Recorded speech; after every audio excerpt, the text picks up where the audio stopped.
Hello students, स्वागत है आप सभी का। आज हम बात करेंगे एक इम्पॉर्टेंट कंसेप्ट की जिसका नाम है हॉर्स एंड कार्ट प्रॉब्लम्स। चलिए बढ़ते हैं।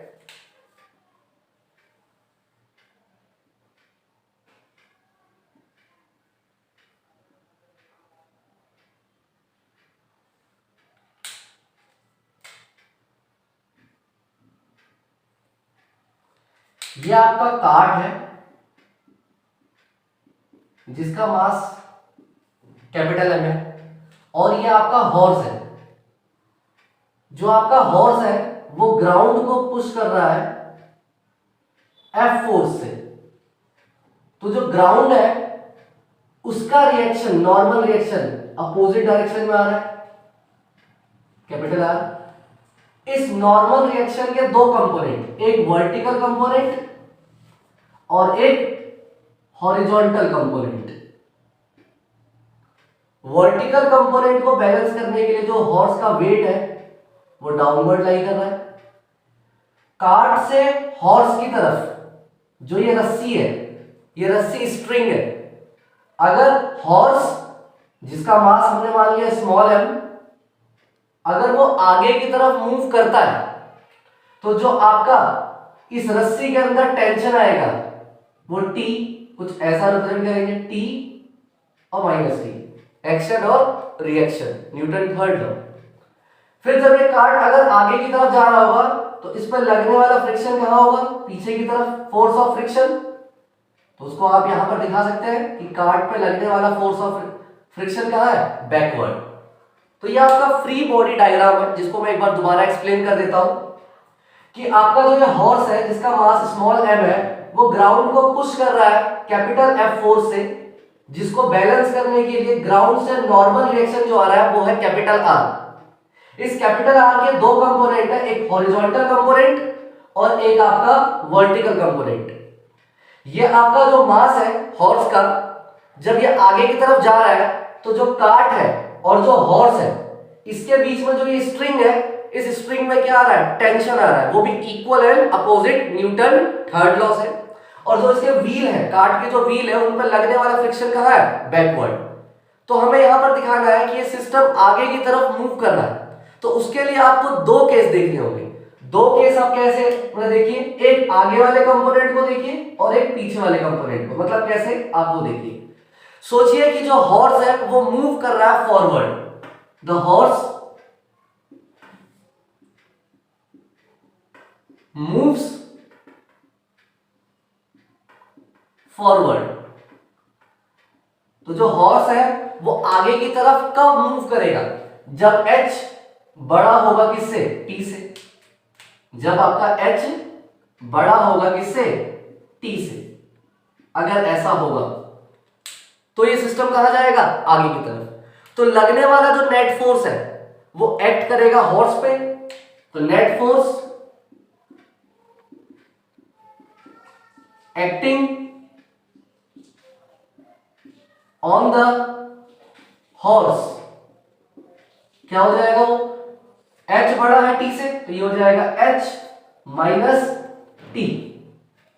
तो आप खुद देखिए, आप हॉर्स का मास स्मॉल है, ये सिस्टम a एक्सेलरेशन से कहां जाएगा, आगे की तरफ। और हम जानते हैं फोर्स इज इक्वल टू क्या होता है, मास इनटू एक्सेलरेशन। तो यहां पर क्या हो जाएगा, हॉर्स का mass small m, a acceleration से आगे की तरफ मूव कर रहा है, which is equal to h minus t। This is first equation.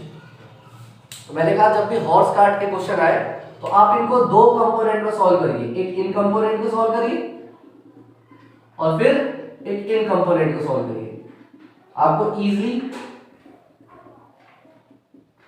Final case मिल जाएगा। अब सोचिए, जब ये मास हॉर्स आगे की तरफ जा रहा है तो ये कार्ट भी कहां जाएगा, आगे की तरफ। तो कार्ट मूव फॉरवर्ड, दी कार्ट मूव्स फॉरवर्ड। ये कार्ट भी मूव करेगा फॉरवर्ड कब, जब हमारा t किससे बड़ा होगा, फोर्स ऑफ फ्रिक्शन से। स्ट्रिंग का जो टेंशन है वो बड़ा किससे होगा, फोर्स ऑफ फ्रिक्शन से। जब ऐसा होगा तो नेट फोर्स नेट फोर्स जो होगा वो किसके बराबर होगा? तो सोचिए, कार्ट का मास कैपिटल एम, ए एक्सेलरेशन से ये पूरा सिस्टम आगे की तरफ जाएगा क्योंकि जो हॉर्स है उसका एक्सेलरेशन स्मॉल ए है, तो इस पूरे सिस्टम का भी जो एक्सेलरेशन होगा वो क्या होगा? स्मॉल ए, जिसको आप कैसे लिखेंगे? Capital M small A acceleration is equal to capital T minus F. ये आपकी क्या हो गई? Second equation. अब करिए दोनों इक्वेशन को एडिंग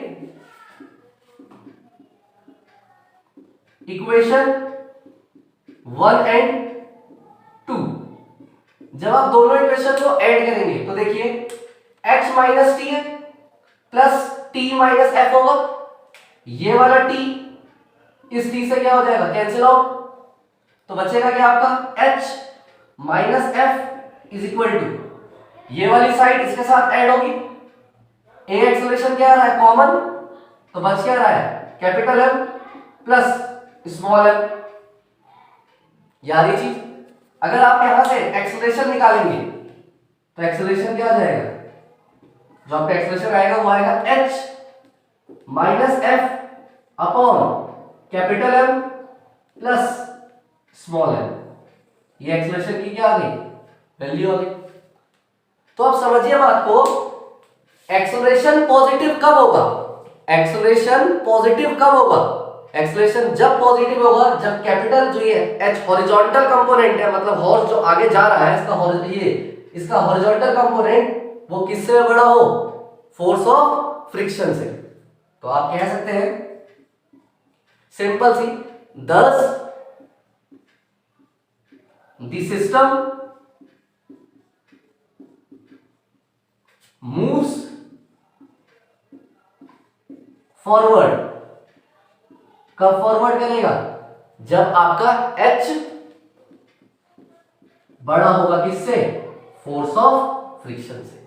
जब आपका h बड़ा होगा फोर्स ऑफ फ्रिक्शन से। अगर आपको यहां दिखाई नहीं दिया मैं इसको यहां लिख देता हूं। ऐसा तब होगा if h is greater than f। अगर आपको वहां नहीं दिखाई दिया, ख्याल से वीडियो में वो वाला पार्ट कट रहा होगा जिसको मैंने यहां पर दिखा दिया। तो आपका सिस्टम मूव फॉरवर्ड कब होगा? जब आपका हॉरिजॉन्टल कंपोनेंट किससे बड़ा होगा? फोर्स ऑफ फ्रिक्शन से। जैसा कि आप देख सकते हैं ये h बड़ा होगा किससे? f से, तब सिस्टम मूव करेगा आगे की तरफ। अब एनसीईआरटी में एक क्वेश्चन दिया हुआ है कि why a horse can not pull a cart and run in empty space. इसका सिंपल सा आंसर ये है कि एम्प्टी स्पेस में नॉर्मल रिएक्शन होगा ही नहीं। अगर नॉर्मल रिएक्शन नहीं होगा तो हॉर्स नहीं खींच पाएगा कार्ट को, क्योंकि एम्प्टी स्पेस में नॉर्मल रिएक्शन नहीं होता है ग्राउंड का। तो ये आपका सिंपल सा केस था हॉर्स एंड कार्ट प्रॉब्लम का।